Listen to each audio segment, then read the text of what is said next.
ഈ വീഡിയോയിൽ നമുക്ക് ജെറൻഡ് എന്താണെന്ന് നോക്കാം. അതായത് ക്രിയാനാമം. The gerund is a verb form which functions as a noun ending in ing.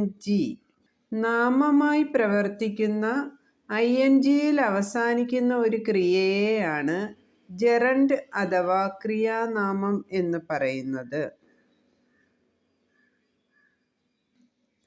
This is used in sentences as subject, object and objects of prepositions. ഇത് വാക്യത്തിൽ സബ്ജക്റ്റായും ഒബ്ജക്റ്റായും പ്രിപ്പോസിഷനുകളുടെ ഒബ്ജക്ട്സായും ഉപയോഗിക്കുന്നു. Example, travelling is his hobby. ഈ സെൻറ്റൻസിൽ സബ്ജക്റ്റായിട്ടാണ് travelling ഉപയോഗിച്ചിരിക്കുന്നത്. അയാളുടെ വിനോദം സഞ്ചാരമാണ്. Painting is a creative activity. ഇതിൽ സബ്ജക്റ്റായിട്ടാണ് പെയിൻറ്റിംഗ് എന്ന വാക്ക് ഉപയോഗിച്ചിരിക്കുന്നത്. സർഗാത്മകമായ ഒരു പ്രവൃത്തിയാണ് ചിത്രരചന. She enjoys reading. ഇതിൽ ഒബ്ജക്റ്റായിട്ടാണ് reading ഉപയോഗിച്ചേക്കുന്നത്.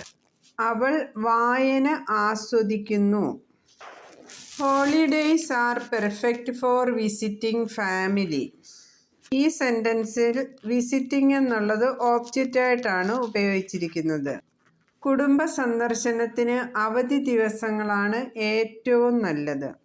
She is interested in dancing. നൃത്തത്തിൽ അവൾക്ക് താല്പര്യമുണ്ട്. ഇതിൽ ഡാൻസിങ് എന്ന് ഉപയോഗിച്ചേക്കുന്നത് പ്രിപ്പോസിഷൻ്റെ ഒബ്ജക്റ്റായിട്ടാണ്. They are capable of doing hard work. ഇതിലും ഒബ്ജക്റ്റ് ഓഫ് ദി പ്രിപ്പോസിഷനായിട്ടാണ് ഉപയോഗിച്ചേക്കുന്നത്.